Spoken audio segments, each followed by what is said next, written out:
আজকে আমি রান্না করব হলো গরুর মাংস। এই জন্য আমি গরুর মাংস নিয়ে নিলাম। এখন আমি সবগুলো মশলা দিয়ে নিব। প্রথম আমি পেঁয়াজ কুচি দিয়ে দিলাম, তারপর আমি হলুদের গুঁড়া দিব 2 চামচ,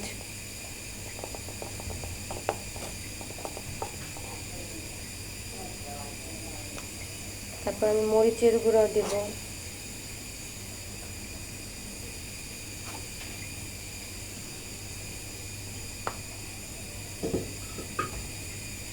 তারপর আমি ধনিয়ার গুঁড়া দিব,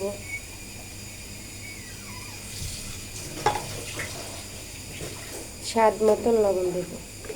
আমি বেশিরভাগই গরুর গোশত আমি মাখিয়ে বসাই, আর আজকে আমাদের বাসায় মেহমান আসবে, এই জন্য আমি গরুর মাংস রান্না করতেছি। আরও কিছু রান্না বাকি আছে। এখন আপাতত গরুর মাংসটাই আপনাদের ভিডিওতে দেখাচ্ছি। আমি এখন তেল দিয়ে দিব।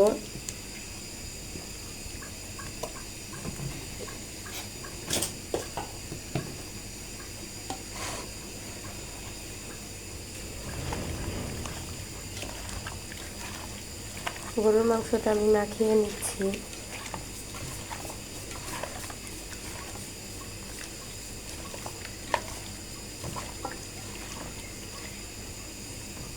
আমি কিছুক্ষণ এভাবে মাখিয়ে রেখে দেব রেস্টে, যেন মশলাটা একটু ভালো করে গোশতের ভিতরে ঢুকতে পারে।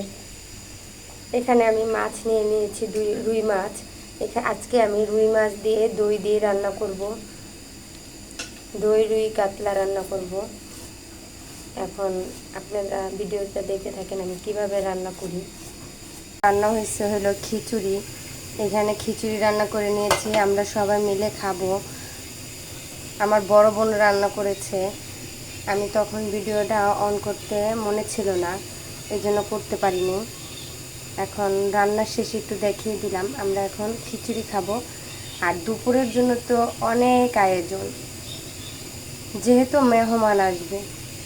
আমি এখানে তেল দিয়ে নিলাম। আমি এখন রুই মাছগুলো ভেজে নেব।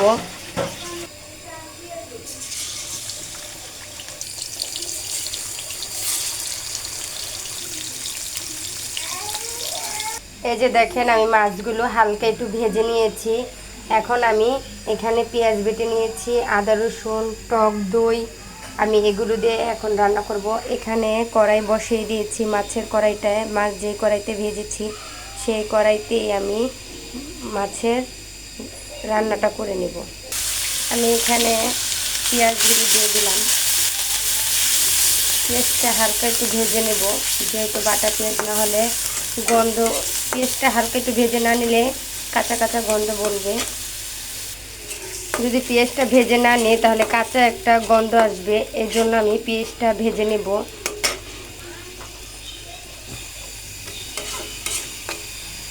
এখানে আমি আদা রসুন দিয়ে দিচ্ছি, তারপর আমি বাদাম বাটা দিয়ে দিচ্ছি। এখানে আমি গরম মশলা দিয়ে দিচ্ছি, গোটা তেজপাতা, গরম মশলা,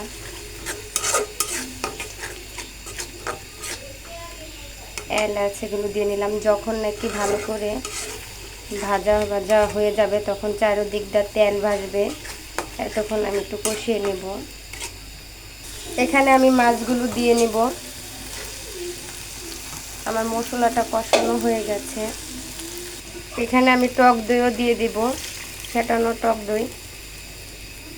আমি এখানে কয়েকটা কাঁচামরিচ দিয়ে দেবো, যেহেতু বাটা কাঁচামরিচ দিইনি আমি।